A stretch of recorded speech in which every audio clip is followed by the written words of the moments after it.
Over the years, Ash Ketchum has built up a roster of absolute powerhouses. But which Pokemon deserve a spot in the Special 6, the Dream Team? Let's talk about it. Hey everyone, it's Charles. How are you today? I got a cheap haircut from a man who reeked of alcohol and looked like the Crypt Keeper the other day, but I've got to say I'm pretty happy about it. What do you think? Today we are going to do something that absolutely needs to be done. Assembling the Ash Ketchum Dream Team. A dream team that by all means should be brought to bat in the World Coronation Series and other major tournaments. And while these are my picks, I'm curious what your team of 6 are, so do let us know in the comments. Now, I put together my list bearing in mind that game-specific stats, levels, and other rules are not strictly applied in the anime. After all, the games only represent a simplified model of how Pokemon battles would play out in the real world. And the manga and anime create a better representation of what reality would look like, with so much more complexity in the dynamic strategies the trainers use, the environmental manipulation, and various other factors. So while I leaned on basic Pokemon logic, I didn't let textbook talk dictate the list. Instead, I considered a blend of achievements and experience, typings and movesets, and other special characteristics, along with overall team composition to determine the roster. Feel free to disagree with what I'm about to lay out, and absolutely don't forget to let us know what your Big 6 Ketchum picks are. And with that said, kindly request your Machoke to cross-chop that like button for the YouTube algorithm. Subscribe for more epic Pokemon merch coverage, and let's jump right in. Let's get the obvious pick out of the way first. Pikachu. I'm sure many would scrap Pikachu's spot in favor of another ace, but it simply wouldn't be a Ketchum team without his BFF and the only Pokemon who he has trained for the entire duration of his career. But it's not just sentimentality speaking here. Ash's Pikachu is a very special Pikachu and has the battle record to back it up. And just looking at its 60% or so win rate simply doesn't tell the full story, because a good number of these wins have been absolutely sensational. For instance, Pikachu topped off the Orange Delight Sunday by dropping Dragonite in the Orange League, nabbed Ash a Frontier Brain offer by beating Brandon's Regice, tied with Tobias's Latias in the quarterfinals of the Lily of the Valley Conference, dunked on Corina's Mega Lucario years before Dragonite ever did, swept Metagross and Tyranitar in the Lumiose Conference Finals, and even overwhelmed Tapu Koko's legendary Z move with its own absolutely stunning 10 million Volt Thunderbolt. Taking an unevolved Pokemon into competitive play would be a shocker in the video game formats, but in the anime, a closer reflection of what real-world Pokemon would be like. Usually, battles are quite different in terms of how pacing, ad hoc strategies, environmental conditions, and even physical size can play into a matchup. And despite being a true powerhouse with its air-crackling Thunderbolt and that real zinger of an Iron Tail, Pikachu is very tiny compared to most competitors at the conference level, making it significantly harder to land hits on. And of course, it has the speed and the agility to tango with some real speed demons. Pikachu most certainly isn't to be slept on. And of course, Ash has a tighter relationship with Pikachu than any other member of his team, past or present, and their years of training together are absolutely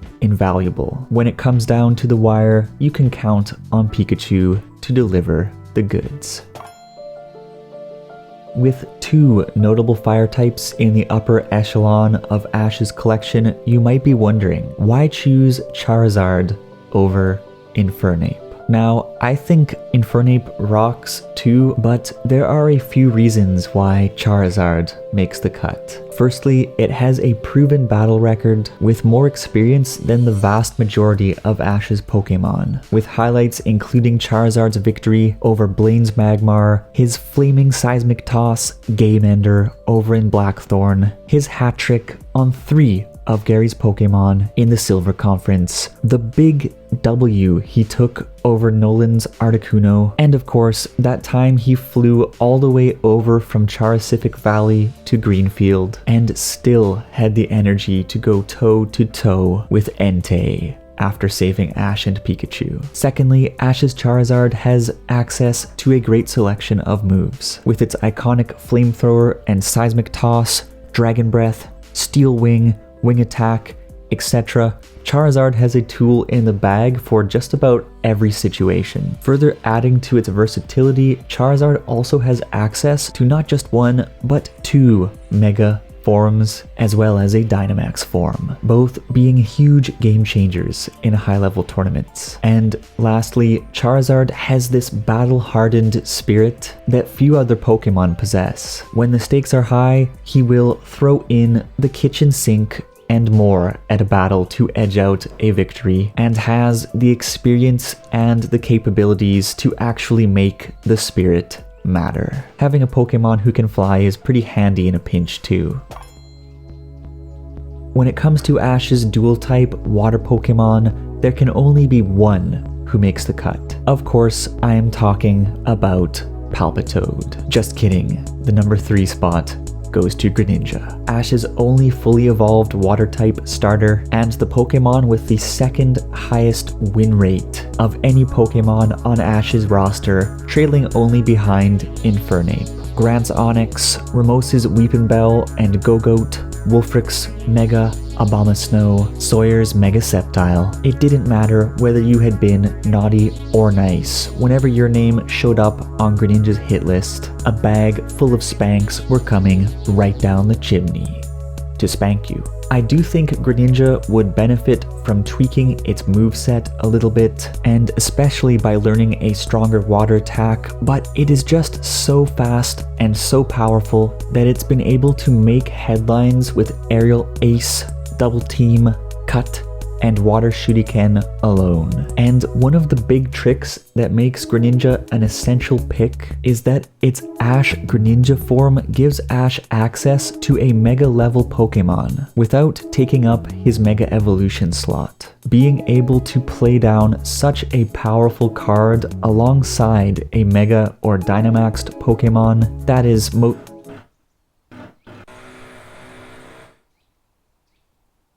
most certainly nothing to scoff at. The number 4 spot, of course, goes to Greninja.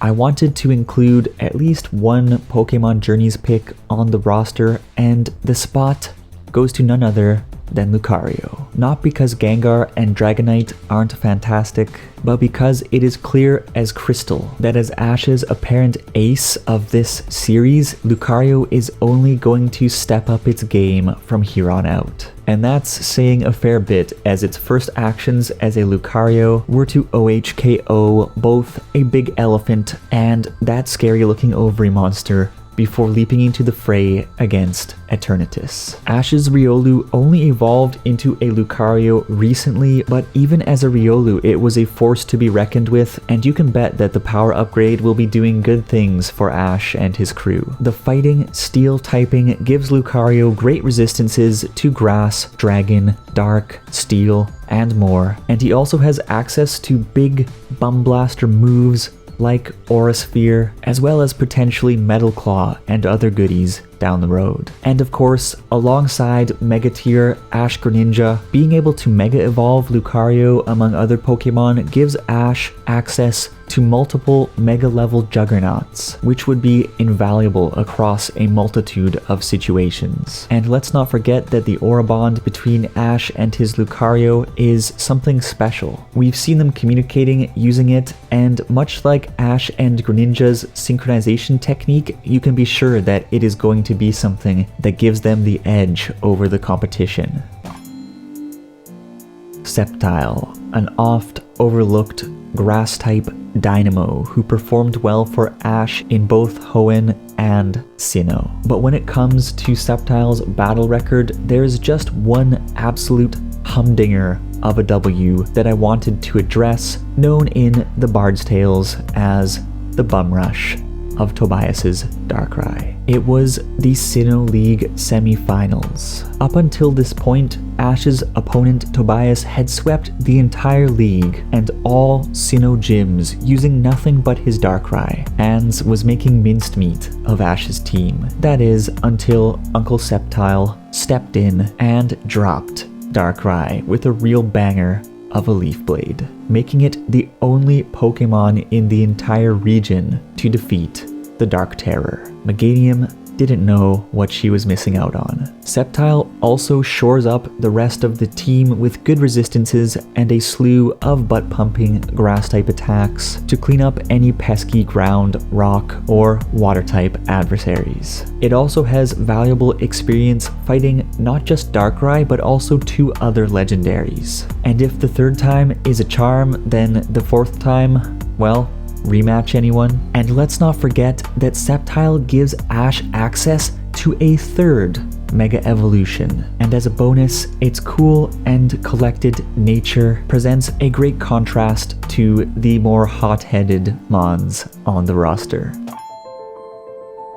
I guess I told you a bit of a half-lie when we were talking about Charizard, because the Monkey Man himself is indeed on the list. Yes, Infernape is on the dream team. You might feel a bit leery that we are leaning on the fire types so much, but that is why we have both Pikachu and Sceptile to cover the boys, and Infernape is simply too powerful not to include. In its fully evolved form, Ash's Infernape has lost just once against Papa Flint of the Elite Four, and I don't know if you've heard about the Elite Four, but they're pretty good. As such, Infernape's win percentage sits at 83% under Ash's ownership, giving it the highest win rate out of any of his Pokemon who've seen more than a handful of battles. Ash hasn't used his Infernape since the Sinnoh days, perplexingly, but there's just so much raw, untapped potential that if Ash actually is a serious trainer, then of course he simply must bring his fiery friend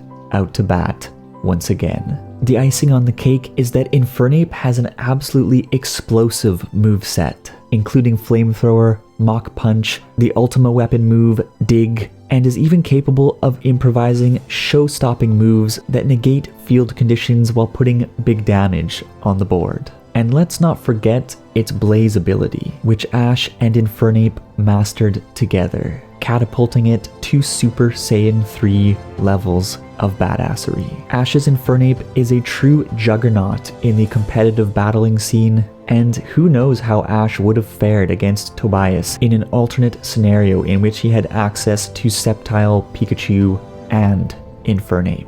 Let me tell you, Ash certainly could have used the type advantage against Darkrai, and if Infernape pulled off that victory, well, we may have seen the tides shift entirely. Infernape left too early, and we need it back. There is absolutely no doubt that Infernape has a position locked down on the dream team. Pikachu, Charizard, Greninja, Lucario, Sceptile, Infernape. Those are my picks for Ash's dream team, but how about you? Who are your top 6 and why?